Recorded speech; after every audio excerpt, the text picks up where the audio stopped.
मेरी तरफ से आप सबको फिर से हैप्पी मदर्स डे। और ये मेरा पहला मदर्स डे है अपनी अम्मी के बगैर। मेरी अम्मी लास्ट ईयर जुलाई में उनकी डेथ हुई थी। और मैं ये चाह रहा था कि मैं ना इस दफ़ा मैं स्टेज पे नहीं जाऊंगा, मैं नहीं बोलूँगा, क्योंकि मैं ना बड़ा इमोशनल टाइप सा बंदा हूँ। मुझे ना छोटी छोटी बात में मैं ना रोना शुरू हो जाता हूँ, अम्मी को याद करके या अब्बू को याद करके। तो जिसके माँ बाप चले जाते हैं, जिनका प्यार आपस में बड़ा था, वो इस कदर को जानते हैं कि माँ बाप क्या चीज़ होते हैं। और माँ बाप एक बहुत बड़ी ब्लेसिंग है। तो मैं ये सोच रहा था कि मैं इस दफ़ा जो मदर्स डे है मैं नहीं जाऊंगा पुलपट पे। मैं थोड़ा पाजी साहब को कहूँ मुझे थोड़ा दूर ही रखें, कहीं मैं इमोशनल ना हो जाऊं। तो खुदा ने उतना ही ज़्यादा मुझे इस्तेमाल किया इस दफ़ा। इससे पहले कभी हुआ ही नहीं ऐसा। मैंने जो ये रात गुजरी है, मतलब ये आज सुबह 4 बजे पाकिस्तान कलाम सुनाया, सुबह के 4 बजे। उसके बाद सो नहीं पाया सही तरीके से। फिर 11 बजे इस चर्च में जो नहीं उससे पहले हम थे आशिर भाई के घर, मीटिंग थी इस सैटरडे को दोपहर को। उसके बाद इसी चर्च में इंडियन जो गुजराती हैं, शाम 4 बजे उनकी मीटिंग शुरू हुई थी, और वो भी मदर्स डे की थी। उधर भी हमने खिदमत किया।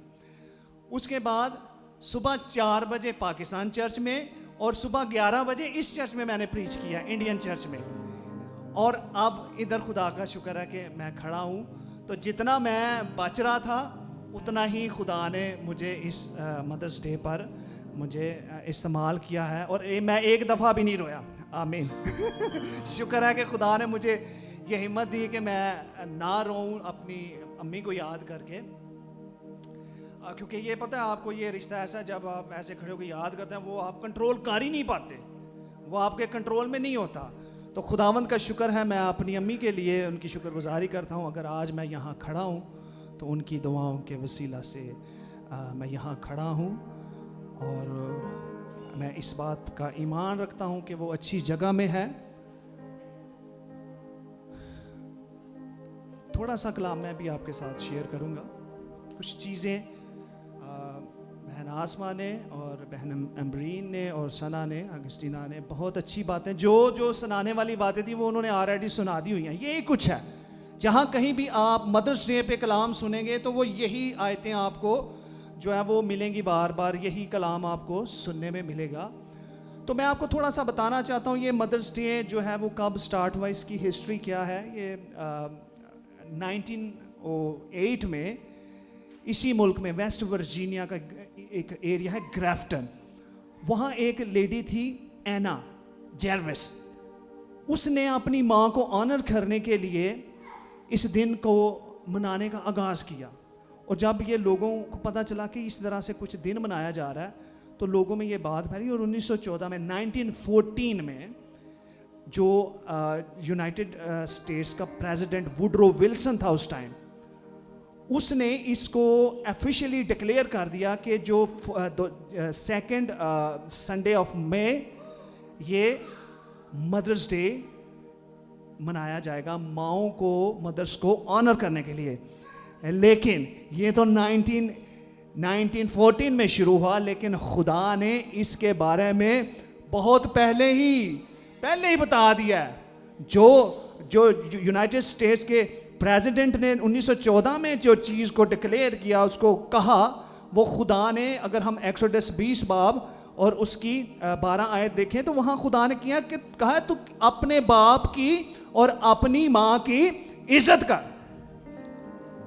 अगर तू चाहता है कि तेरी उम्र दराज हो, तू लंबे अरसे तक जिंदा रह सके, तो तूने क्या करना है, you must honour your parents if you want to live long। अब हम देखते हैं कि माँ कौन कौन सी हो सकती है। हम ज़्यादा, हमारा जो फोकस है वो हमारा होता है कि हमारी बायोलॉजिकल माँ जो है, जिसने हमें जन्म दिया है, वही हमारी माँ है। लेकिन मेरे चीज़ों, आपको पता है बहुत से लोगों की बायोलॉजिकल माँ उनके पास नहीं रहती। आपने बहुत दफ़ा सुना होगा कि किसी बच्चे की बर्थ हुई है तो माँ जो ड्यूरिंग वो जो थी वो उसको जन्म देने के दौरान ही वो चल बसी। तो उस बच्चे को कोई और पालता है। और बहुत से लोग ऐसे हैं कि जिनके साथ कुछ ऐसा होता है, उनकी माएँ उनसे जुदा हो जाती हैं। तो बायोलॉजिकल माँ ही सिर्फ माँ नहीं है, वो हर वो शख्स जो आपको अच्छी तरबियत दे रहा है, आपको अच्छी नसीहत दे रहा है, वो आपकी माँ है। हालेलुया। और मेरी 3 माएँ हैं। एक मेरी बायोलॉजिकल माँ, खुदा का शुक्र है, प्रेयर वॉरियर। और मेरी जैसे ये तिमोथियस, दूसरा तिमोथियस उसके पहले बाप की 5 आयत में लिखा ना कि जो उसकी नानी जो थी, क्या नाम था जी उसका? लोइस। तेरी नानी लोइस और तेरी माँ यूनीके जो ईमान रखती थी वो तुझ में भी है। तो मेरी जो मेरी खाला थी, मैंने आपको उनकी थोड़ी स्टोरी बताना चाहता हूँ कि कैसे हमारी ज़िंदगी, हमारे ख़ानदान के अंदर तब्दीली आई एक औरत की वजह से। मेरी खाला जब वो 15 से 20 की एज में थी, वो मेरे जो ननियाल थे वो क्रिश्चियन थे, पर वो खुदा से दूर थे। मामे अपने जरा भांडे कढ़ते होंदे सन, भांडे समझते हो, वो इन्ने शौकीन सन दूसरी एक्टिविटीज़ दे कि वो जैसे ट्रैफिक होती है ना बम्पर टू बम्पर, वैसे वो सिगरेट पीते थे बम्पर टू बम्पर। एक मुक्या नहीं, नाल दूजा लाया, फिर वो पूरी डब्बी मका के उठना। और उनके अपने सिस्टम होते थे, मैं नाम नहीं लेना चाहता, समझ ही क्यों होंगे। तो वो खुदा से दूर थे। मेरी खाला को एक दिन खुदावंद यीशु मसीह नजर आए। अपने अब्बू को जाके कहती हैं कि लाला जी कोई साधु घर में आए हैं। जब उनके अब्बू आते हैं तो वो कहते हैं किथे गए, कौन? कहते इधर ही थे।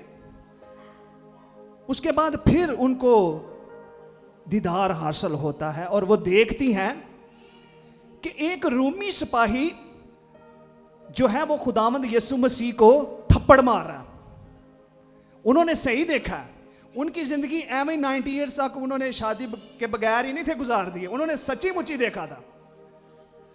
और कहती हैं कि मैंने देखा कि रूमी सिपाही ने यीशु मसीह के मुंह पर थप्पड़ मारा है, तो यीशु मसीह ने कहा है, ए बेटी ये थप्पड़ मुझे तेरे लिए मारा गया है। तो कहती हैं कि मैंने अपने बाल नोचने शुरू कर दिए और मैंने सारों के तार रोना शुरू कर दिया कि यीशु तू मुझे इस कदर प्यार करता है कि तुझे मेरी खातिर तेरे मुंह पर थप्पड़ मारा गया। तो उस दिन से मेरी खाला जो थी, सिस्टर अनायत विलियम गिल, सियालकोट में उनका नाम है, और पास्टर अर्नेस्ट माल की फैमिली में उन्होंने काम किया है खिदमत का। मैं जब, हमारे पास उनकी कोई वीडियो, कोई वॉइस नहीं थी। जब मैं यहाँ आया तो उनकी फैमिली फिलाडेल्फिया में रहती है। जब मैं उनसे मिला तो मैंने उनको बताया कि मैं सिस्टर अनायत का जो है मैं रिश्तेदार हूँ। तो उन्होंने अपने मोबाइल से वीडियो निकाल के मुझे उनकी दिखाई कि ये देखो आज भी उनकी यादें हमारे साथ हैं। हालेलुया। बहुत काम किया उन्होंने। उस दिन ये वादा किया, ये अहद खुदा के साथ किया कि यीशु अगर आपने मुझे ये प्यार किया ना तो मैं भी करके दिखाऊंगी। उन्होंने वादा कर लिया कि मैं शादी नहीं करूंगी। भरा जेड़े सानू परेशान हो गए कि भाई ए तू केड़े, ए तू की कह रही है ना, इस तरह जिंदगी नहीं गुजरती। 100 बातें माँ बाप ने भी की, लेकिन उन्होंने जो विजन, जो चीज देख ली थी ना, जैसे पलूत कहता है कि मैं उस आसमानी रोया का नाफरमान नहीं हो सकता। वो कहते हैं कि नहीं, मैंने अहद कर लिया है। उन्होंने सारी जिंदगी जो है वो खुदा के साथ गुजारी, शादी नहीं की। और 95 तक उनकी एज हुई है, फिर जाके उनकी डेथ हुई। और उन्होंने बहुत सा काम किया। और जो मेरे मामू थे वो कहते हैं कि अच्छा चल हुण तेरे नाल कौन जाएगा, चल असी तेरे नाल फिर जाने, जिथे तू जाना करना है सानू भी लै जाई करी। और मामू नाल जा के मामू भी तब्दील हो गए, मामू भी पादरी बन गए। पूरा खानदान, मेरे ननियाल, ननियाल वो सारा बच गया, उनके महल्लेदार बच गए। आज उनके मोहल्ले में 4-5 चर्च हैं और उनके वसीला से हमारा खानदान बच गया। और उन्होंने बहुत सा काम किया, सियालकोट में, कराची में, लाहौर में, इस्लामाबाद में, और बहुत सी ऐसी जगहों पे काम किया है जहां हमें पता भी नहीं है। सो मेरे जीजो, एक औरत जो है वो बहुत सी जो जनरेशन को बदलने की अपने अंदर कुवत रखती है। एक प्रेइंग वुमन, देखें खुदावंद यीशु मसीह का इस दुनिया में आना एक औरत के वसीला से हुआ। हालेलुया। और इस ये जो हवाला हमें आता है नजर, इसमें जरा गौर कीजिएगा एक बात पर कि पौलुस रसूल तिमोथी से कहते हैं कि वो ईमान जो तेरी नानी लोएस में था और तेरी माँ यूनीके में था, वो मुझे तुझ में भी, वो बेरिया ईमान। इसका मतलब ये है, अगर ईमान और अच्छी चीजें ट्रांसफर होती हैं from one generation to another generation, then we transfer all bad things if we have in our life.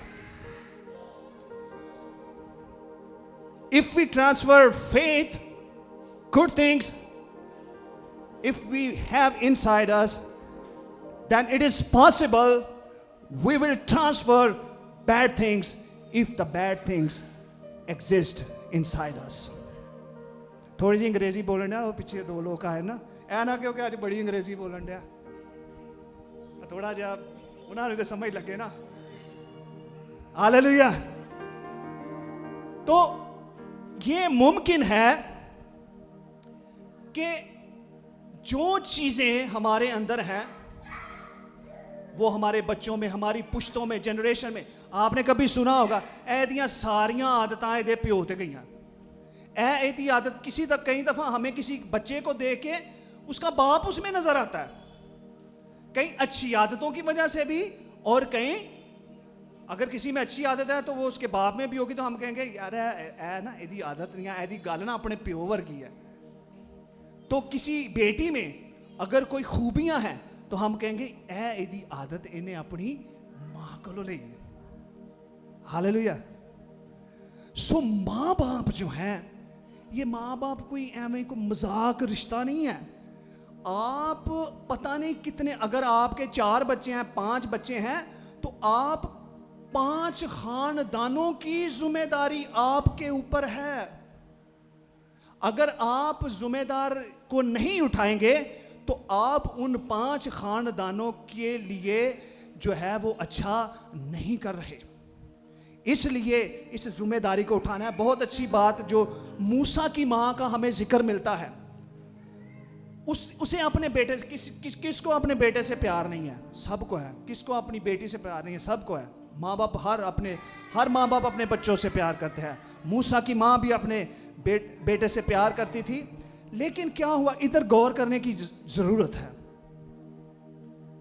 उसके पास 2 ही ऑप्शन थे कि वो कहे कि नहीं मैं बच्चे नू अपने कोल ही रखना है, मैं इनू अपने तो जुदा नहीं करना। तो की होना सी, फौजियां ने आना सी तो उन्होंने फाड़ के,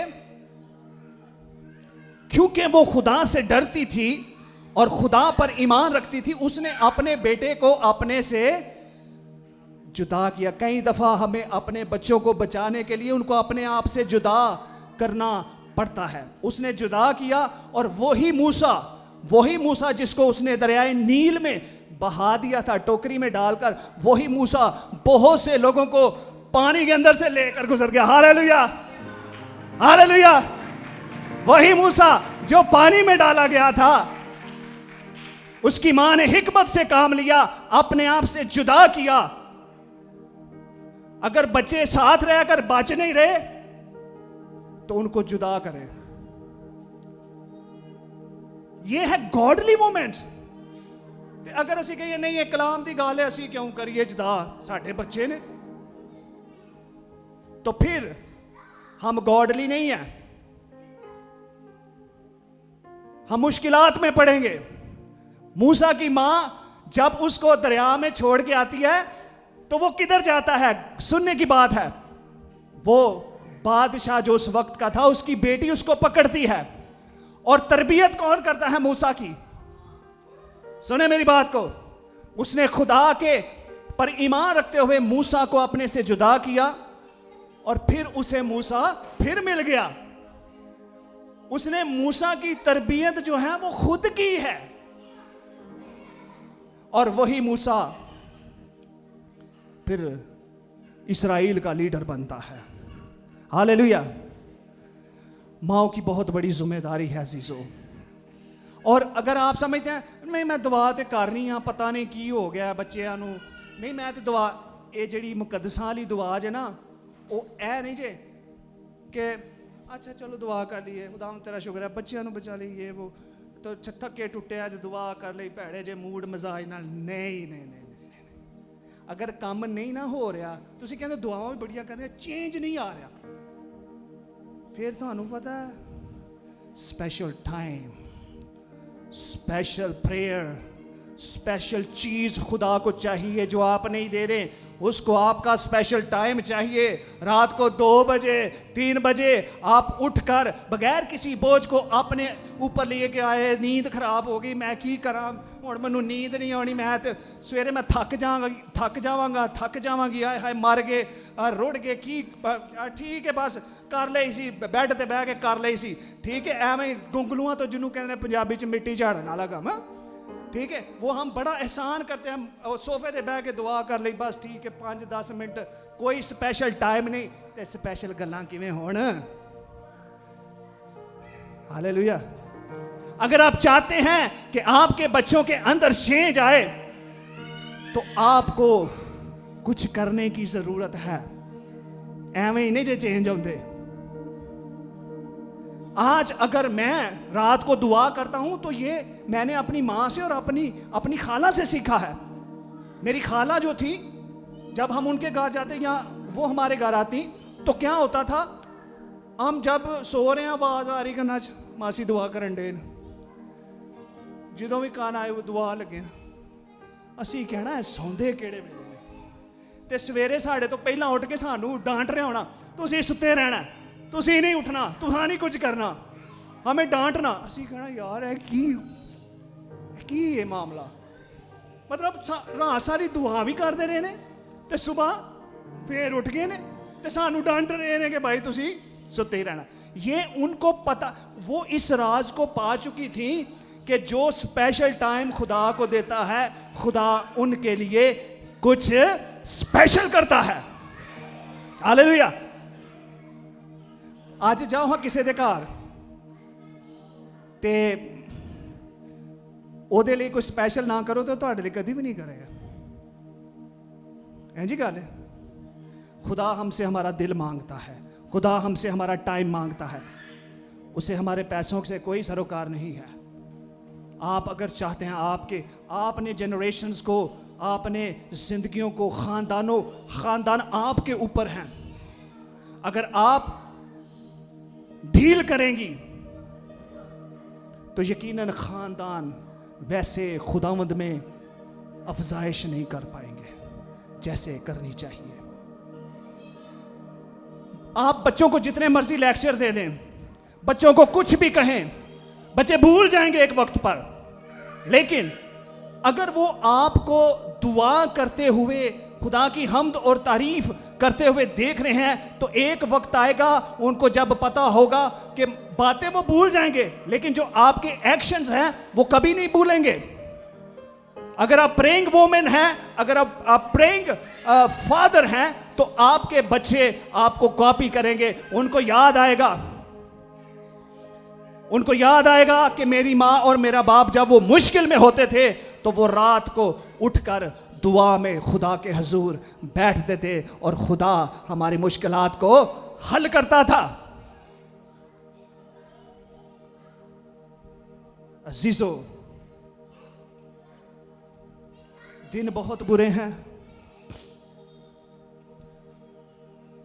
बच्चे इस टाइम के बच्चे,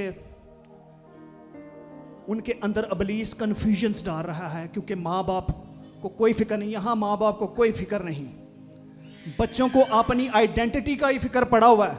मैं कुड़ी आगे मुंडा वहां,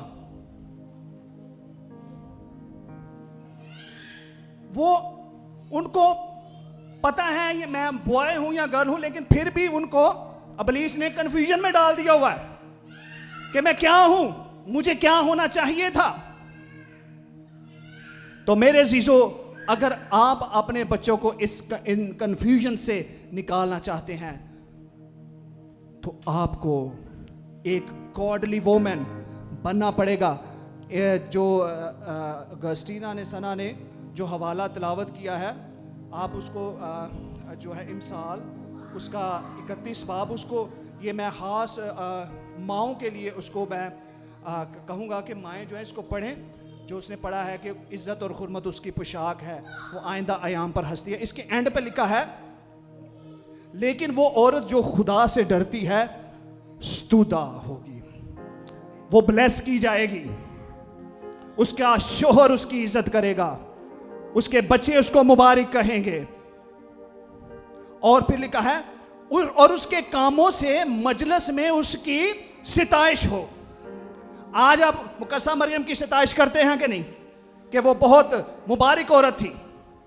आप हन्ना की सिताइश, हन्ना के बारे में आज सब यहां बोल रहे थे कि हन्ना ने ये काम खुदा के हुजूर में, आज मजलिस में वो हजारों साल पहले वो काम करके चले गए हैं, लेकिन आज भी हन्ना को याद किया जा रहा है क्योंकि वो खुदावन से डरती थी। और लिखा है कर उसके कामों से मजलिस में उसकी सिताइश हो। हालेलुया। सब माओं को आज मैं ये कहना चाहता हूं, आप कई खानदानों की जिम्मेदार हैं। अपनी जिंदगी पर गौर करें कि कहीं आप अपने बच्चों को किसी तारीकी में तो नहीं भेज रही, या आपके बच्चे तारीकी में तो नहीं चल रहे। अगर चल रहे हैं तो आपको खुदावंद के हुजूर में आने की ज़रूरत है। खुदावंद आप सबको बरकत दे।